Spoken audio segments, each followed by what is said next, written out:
아멘. 하나님 말씀 보시겠습니다. 요한일서 2장 1절에서 6절까지 말씀. 요한일서 2장 1절부터 6절까지 말씀입니다. 한 절 한 절씩 교도하시겠습니다. 나의 자녀들아, 내가 이것을 너희에게 쓰면 너희로 죄를 범하지 않게 하려 함이라. 만일 누가 죄를 범하여도 아버지 앞에서 우리에게 대언자가 있으니 곧 의로우신 예수 그리스도시라. 그는 우리 죄를 위한 화목제물이니 우리만 위할 뿐 아니요 온 세상의 죄를 위하심이라. 우리가 그의 계명을 지키면 이로써 우리가 그를 아는 줄로 알 것이요 그를 아노라 하고 그의 계명을 지키지 아니하는 자는 거짓말하는 자요 진리가 그 속에 있지 아니하되. 누구든지 그의 말씀을 지키는 자는 하나님의 사랑이 참으로 그 속에 온전하게 되었나니 이로써 우리가 그의 안에 있는 줄을 아노라. 그의 안에 산다고 하는 자는 그가 행하시는 대로 자기도 행할지니라. 아멘. 축복합니다. 아멘. 오늘도 우리가 말씀 안에서 승리하는 복된 하루가 될 수 있기를 축복합니다. 아멘. 우리가 요한일서 말씀을 통해서 죄의 문제에 관해서 사도 요한은 이야기하고 있습니다. 죄는요, 하나님과 우리 사이를 갈라놓는 가장 중요한 원인이 됩니다.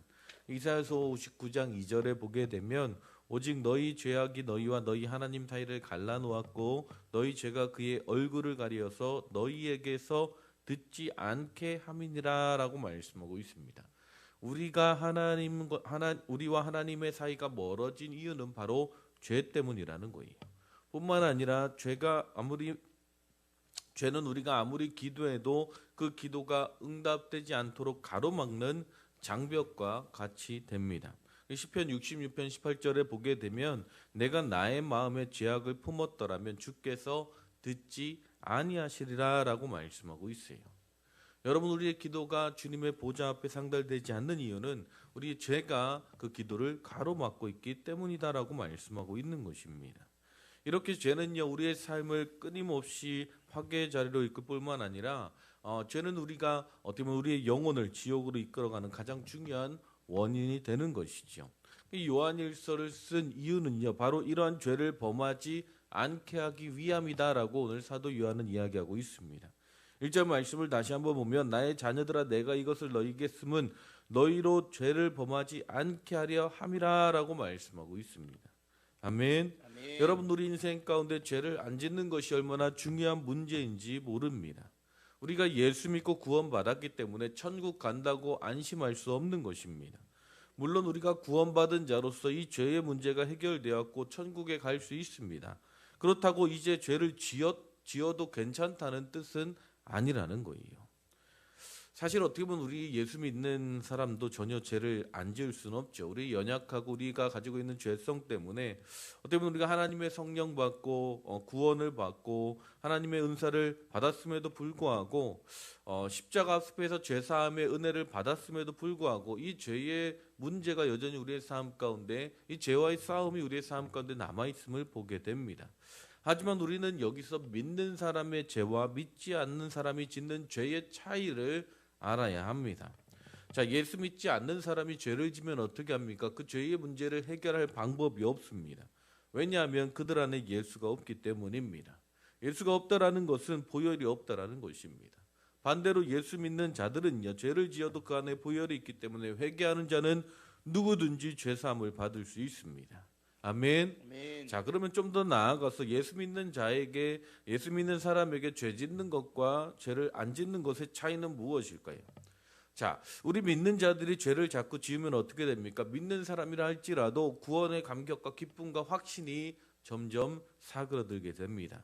하나님의 말씀에 순종하지 아니하고 자신도 모르게 죄를 지으면 늘 불안하고 초조하고 신앙의 정체가 오게 되는 것입니다. 하지만 우리가 성령 충만하여 날마다 마귀와 싸워 이기고 말씀으로 무장하여 죄를 이기며 살아간다면 우리는 구원의 감격과 기쁨을 끊임없이 누리며 살게 될 줄 믿습니다. 아멘. 이렇게 날마다 승리하는 자에게는 하늘의 능력이 임하는 것이죠. 아멘. 죄를 짓고 스스로 죄 짓는 것을 모르는 사람, 양심의 죄를 인정하면서도 죄진지 않는 것처럼 우기는 사람은 모두 하나님을 속이는 자다라고 1장에서 우리가 함께 나누었습니다. 오늘 2장에서도 동일하게 말씀하고 있어요. 나의 자녀들아 라고 이야기하고 있습니다. 이것은 단순히 세상 사람들을 위한 이야기가 아니라 예수 믿고 주님의 자녀된 우리에게 주신 하나님의 말씀이라는 거예요. 예수 믿으면서도 육신이 연약하여 실족하는 자들에게 말하고 있는 것입니다. 만일 누가 죄를 범죄하면 무엇을 이야기합니까? 우리 믿는 자들도 죄를 지을 수 있다라고 말씀하고 있습니다. 그럼에도 불구하고 우리는 이 죄 가운데 승리하는 삶을 살아갈 수 있음을 이야기하고 있는 것이죠. 자, 그럼 우리가 오늘 어떻게 이 죄의 유혹과 시험 가운데 승리하는 삶을 살아갈 수 있습니까? 오늘 사도 요한은요, 우리가 우리의 구원자 되신 예수 그리스도를 분명히 알 때 우리는 승리할 수 있음을 말씀하고 있습니다. 아멘. 예수님은 어떤 분이십니까? 태초부터 계셨고 생명의 말씀으로 존재하시는 분이십니다. 우리가 그분을 믿을 때에 우리는 죄에서 해방될 수 있는 것입니다. 아멘. 단지 예수님을 믿는 것을 뛰어넘어서 좀 더 예수님에 대해서 깊이 알고 깨닫게 되면 우리는 이 죄와의 싸움에서 승리하는 자가 될 줄 믿습니다. 자, 그럼 예수님은 어떤 분이십니까? 오늘 사도 요한이 이야기하고 있는 예수님은 어떤 분이십니까? 우리의 대언자가 되어주신다라고 말씀하고 있어요. 이 대언자라는 것은요, 법정에서 유래된 단어입니다. 자, 대언자, 피고인을 대변하는 변호인을 이야기하는 것이죠. 성경에서 이 대언자는 무엇입니까? 보혜사라고 번역하고 있습니다. 보혜사는 누구이십니까? 성령 하나님이신 줄 믿습니다. 그러므로 예수 그리스도는 우리의 죄를 변호해 주시는 대언자이시며 보혜자이신 줄 믿으시기 바랍니다. 아멘. 사단은요, 법정에서 우리를 고발합니다. 우리의 죄를 들추고 따지고 비판합니다. 이것이 사단의 속성입니다. 그런데 예수님은 우리를 어루만져 주시고 우리 편에 서 계십니다. 우리가 죄인 죄를 벌하시지만 우리를 사랑하시기 때문에 예수님의 보혈로 우리를 용서하시고 깨끗게 하시는 분이심을 성경은 말씀하고 있습니다. 아멘. 이렇게 우리의 대언자이신 예수 그리스도를 우리가 더욱더 깊이 알 때 우리는 죄 가운데 승리하는 참된 자유의 삶을 살게 될 줄 믿습니다. 또한 예수님은 어떤 분이시다라고 말씀하고 있어요. 의로우신 분이십니다. 예수님에게는 죄와 불의가 없다라는 거예요. 예수님 본인 자체가 정의이며 진실입니다. 그래서 죄인인 우리를 구원하실 수 있으신 것입니다. 죄 없으신 예수님이 죄인인 우리를 구원하실 수 있는 것이죠. 만약에 예수님이 죄된 속성을 지니고 계셨다면 결코 우리를 구원하실 수 없을 것입니다. 그러므로 이 예수님의 무죄성이라는 것은요, 엄청난 능력인 것입니다. 예수님이 의롭다는 것은요, 그분이 우리를 용서해 주실 수 있는 분임을 말씀하고 있는 것입니다. 아멘. 하나님의 어린 양이신 예수님은요, 피 한 방울로도 우리의 모든 죄를 용서하실 수도 있는 능력이 있는 것입니다. 아멘. 그런데 그분이 어떻게 하셨습니까? 우리의 모든 죄를 위해서 죽으셨다라고 말씀하고 있어요. 십자가에서 자신의 모든 피를 흘리셨다라고 성경은 말씀하고 있습니다. 2절에 보니까 그는 우리 죄를 위한 화목제물이니 우리만 위할 뿐 아니요 온 세상의 죄를 위하심이라라고 말씀하고 있습니다. 예수님은요, 우리 죄를 사하시려고 화목제물로 자신을 기꺼이 내어주신 분이십니다. 우리의 죄값을 치르셨다라는 거예요. 아멘. 즉각적으로 해결해 주신 것입니다. 우리의 죄가 주홍 같을지라도 눈같이 희게 해주신 것입니다. 아멘. 이런 예수님의 십자가를 영접하고 믿는 사람은 아직도 죄의 문제로 고민하고 이 정죄감에서 자유함을 누리며 살아가게 될 줄 믿습니다. 이 예수 그리스도의 십자가의 의미를 우리가 분명하게 할 때에 우리는 이 죄의 유혹 가운데 승리하는 삶을 살게 될 줄 믿습니다. 또한 무엇을 이야기합니까? 우리가 하나님의 계명을 지킬 때에 아멘. 우리는 죄의 유혹 가운데 승리하는 삶을 살게 될 줄 믿습니다. 3절에 보니까 우리가 그의 계명을 지키면 이로써 우리가 그를 아는 줄로 알 것이요 라고 말씀하고 있습니다. 자, 우리가 죄를 짓지 않도록 하나님께서 우리에게 계명을 주셨습니다. 이 계명을 지키면 우리는 하나님의 자녀라는 확신을 누리며 살게 되는 것입니다. 계명을 지키고 하나님의 말씀에 순종하는 것이 하나님을 사랑하는 것이다라고 말씀하고 있어요. 하나님께서 우리에게 주신 계명은요, 우리가 이 죄의 유혹으로부터 승리하도록 죄 짓지 않도록 안내하는 안내판이며 우리를 인도하는 등불이다라고 말씀하고 있습니다. 아멘. 이런 하나님의 계명을 가진 자들은 기쁨으로 그 계명을 노래하고 찬양하고 그 계명을 지키며 나아갈 때에 우리는 죄와 멀어지게 될 줄 믿습니다. 아멘. 우리 계명 안에 있을 때 우리는 하나님이 원하시는 법도를 따라 즐겁고 기쁨으로 자유함을 누리며 살아가게 되는 것입니다. 4절에 보면 그를 아노라 하고 그의 계명을 지키지 아니하는 자는 거짓말하는 자요 진리가 그 속에 있지 아니하다라고 말씀하고 있습니다. 우리가 예수 믿는다 하면서 예수님의 계명을 지키지 않는 사람은 거짓말쟁이다라고 말씀하고 있는 것입니다. 진리가 그 속에 없다라고 말씀하고 있어요. 여러분, 우리가 하나님의 계명을 지키며 살아갈 수 있기를 주님의 이름으로 축복합니다. 아멘. 또한 우리가 하나님의 말씀 안에 있어야 합니다. 자, 5절에 보니까 누구든지 그의 말씀을 지키는 자는 하나님의 사랑이 참으로 그 속에 온전하게 되었나니 이로써 우리가 그의 안에 있는 줄을 아노라. 자, 말씀과 계명의 차이가 무엇입니까? 계명은 조금 더 구체적이고 확실한 명령이라면 하나님의 말씀은 이런 계명을 포함한 더 넓은 범주의 하나님의 뜻을 이야기하는 것입니다.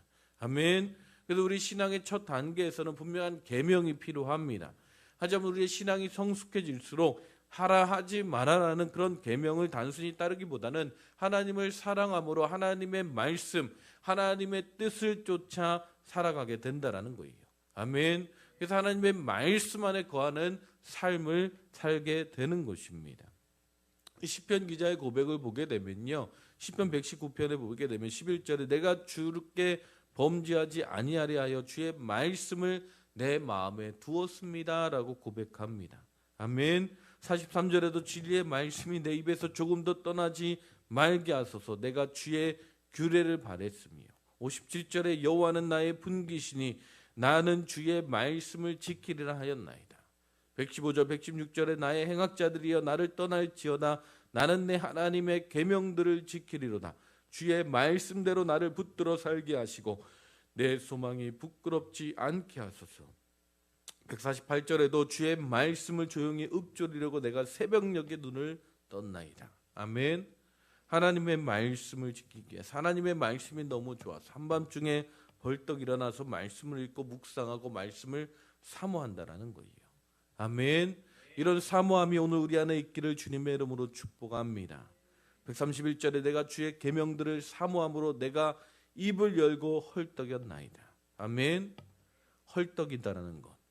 막 뛰면 헐떡이잖아요. 말씀을 향해 얼마나 뛰어갔던지 숨이 찰 정도로 말씀을 사모하며 살아갔다라는 이 시편 기자의 고백처럼 말씀이 우리 안에 생명입니다. 말씀이 우리 안에 살아있을 때 우리는 죄 가운데 승리하는 삶을 살게 될 줄 믿습니다. 히브리서 4장 12절 하나님의 말씀은 살아있고 활력이 있어 좌우에 날선 어떤 검보다 예리하며 혼과 영과 및 관정과 골수를 찔러 쪼개기까지 하며 또 마음의 생각과 뜻을 판단한다라고 말씀하고 있어요. 아멘. 이런 생명의 말씀이 우리에게 오신 것입니다. 이 말씀이 우리 안에 임하게 되면 우리 안에 죄가 거할 수 없게 되는 것입니다. 매일매일 하나님의 말씀을 묵상하며 그 말씀으로 말미암아 나를 갖고 칼을 갈고 모든 죄를 끊어내는 놀라운 하나님의 능력으로 살아갈 수 있기를 주님의 이름으로 축복합니다. 그럴 때 우리는 순간순간 하나님의 말씀을 쫓아 하나님의 계명을 쫓아 온전히 승리하는 삶을 살게 될 줄 믿습니다. 더욱더 하나님의 말씀을 사모함으로 배우시기를 주님의 이름으로 축복합니다. 5절에 보니까 누구든지 그의 말씀을 지키는 자는 하나님의 사랑이 참으로 그 속에 온전하게 되었나니 이로써 우리가 그의 안에 있는 줄을 아노라. 아멘. 여러분, 그리스도의 완전한 성숙은요 사랑의 하나님처럼 온전해지는 것입니다. 아멘. 그 사랑이 온전히 우리 안에 이루어지는 것입니다. 아멘. 하나님의 말씀을 가진 자는 사랑하게 되는 거예요. 허다한 허물을 덮게 되는 것입니다. 사랑은 율법의 완성입니다. 아멘. 요한복음 14장 35절에 너희가 서로 사랑하면 이로써 모든 사람이 너희가 내 제자인 줄을 알리라. 참된 그리스도인의 삶, 하나님의 말씀을 온전히 지키며 나아갈 때 그 사랑이 하나님의 사랑이 온전히 우리의 삶 가운데 이루어지게 될 줄 믿습니다. 6절에 그 안에 산다고 하는 자는 그가 행하시는 대로 자기도 행할지니라. 아멘. 하나님의 말씀 안에 살면 하나님의 사랑이 온전히 우리 안에 거하고 하나님의 사랑에 우리가 온전히 거하게 되면 하나님이 행하는 대로, 하나님이 행하시는 대로 우리도 행하게 된다라는 거예요. 아멘. 우리가 그리스도를 닮아가는 삶을 살게 될 줄 믿습니다. 오늘 하루도 이 놀라운 은혜가 오늘 우리의 삶 가운데 있기를 주님의 이름으로 축복합니다. 더 이상 죄의 유혹 가운데, 시험 가운데 넘어지는 삶이 아니라 우리가 온전히 죄를 이기고 주님의 뜻을 쫓아, 주님의 말씀을 쫓아 주님께서 행하시는 그 놀라운 은혜를 누리며 나누며 승리하는 복된 한돌교회 모든 성도님들 되시기를 주님의 이름으로 축복합니다. 아멘. 기도하시겠습니다. 하나님 감사합니다. 오늘도 우리가 주님의 말씀 앞에 나아갑니다. 하나님, 끊임없이 죄의 유혹과 시험으로부터 넘어지고 하나님 때때로 좌절하지만 그럼에도 불구하고 우리를 사랑하시고 우리를 용서하시는 주님의 그 십자가를 바라보며 나아갑니다. 주님의 말씀과 주님의 계명을 쫓아 나아갑니다. 하나님, 오늘 하루도 주님의 말씀으로 새롭게 하여 주시옵소서. 주님의 그 십자가의 은혜로 말미암아 하나님 용서함 받고 승리하는 복된 하루가 되게 하여 주시옵소서. 우리의 삶의 순간순간마다 말씀하시는 하나님의 음성을 쫓아 오늘도 승리하는, 죄의 유혹 가운데 승리하는 복된 하루가 되게 하여 주시옵소서. 주님 함께 하시고 인도하실 줄 믿사오며 예수님의 이름으로 기도했습니다. 아멘. 오늘 말씀 붙잡고 우리가 함께 기도하며 나아갈 때 하나님,